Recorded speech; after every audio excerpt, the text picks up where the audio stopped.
Hi, everyone. I'm Julie Hedlund. I'm the founder of the 12 by 12 Picture Book Writing Challenge. And this year, for the first time, I'm encouraging both members and non-members to take a little bit of time this month as we approach the halfway mark to take stock of where you are with your writing and or illustrating goals for 2024. If you've followed me for any amount of time, I do a big program at the end of the year called the 12 Days of Christmas, but I've never done a mid-year check-in.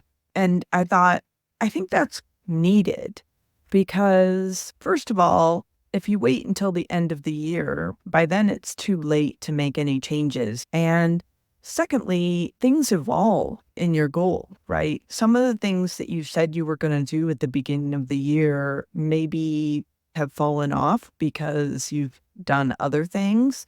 And maybe you need to shift focus over to some other projects. So if you don't have it yet, I created a mid-year check-in goals worksheet. You can get that at 12by12challenge.com/goals-worksheet. And today I wanted to really encourage you to go deep on all of your successes or the things that you did get done, which is the first part of the worksheet. I emphasized this in the 12 Days of Christmas, but I'm going to do it again here as to why I think that is so important. And to do that, I'm going to just tell you a little story. Years ago, when my oldest nephew, who's now 26, was like 3 or 4 years old, his youngest brother got pneumonia and he was in the hospital for a week. So his mom and dad, my brother and sister-in-law, were at the hospital with him pretty much every night.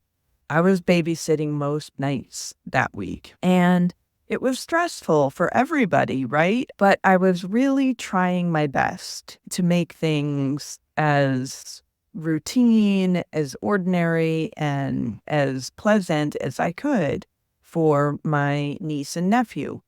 My nephew loved to eat Granny Smith apples, but only if they were peeled from the outside. You couldn't cut it and then peel it. You had to peel it from the outside and then core it and then cut it into slices. And his mother was able to do that thing where she takes the knife and gets the whole apple peel in one piece. And I was trying to do that, but I'd get a little ways and then it would break and I'd have to pull it off and then start again. Finally, at one point, I said, "Oh, I am not good at this. I'm so sorry. Your mom is way better at this than I am." And my nephew looked at me and he said, "You shouldn't say things like that, Aunt Julie. Look at what a good job you're doing." And to this day, I think about that probably once a month because so profound that we always have the tendency to be way more critical of ourselves than other people are. And we drain ourselves with comparison. And in the process of doing that, we totally lose sight of all of the amazing things that we are doing. I was taking care of my niece and nephew every day in a very stressful situation.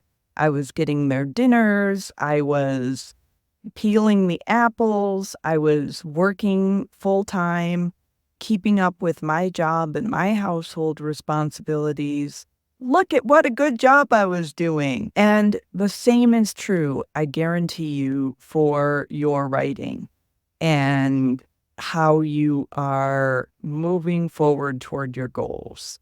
There are always challenges. There are always things that we wish we were doing or that we'd gotten done.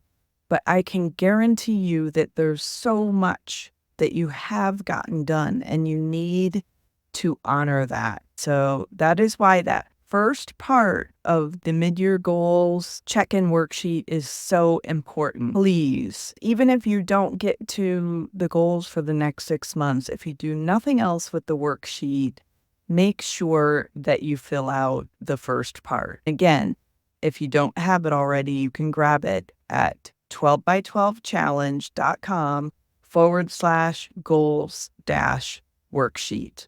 Okay? Try to spend some time with it between now and the end of the month. You'll be glad you did at the end of the year. All right. Ciao for now.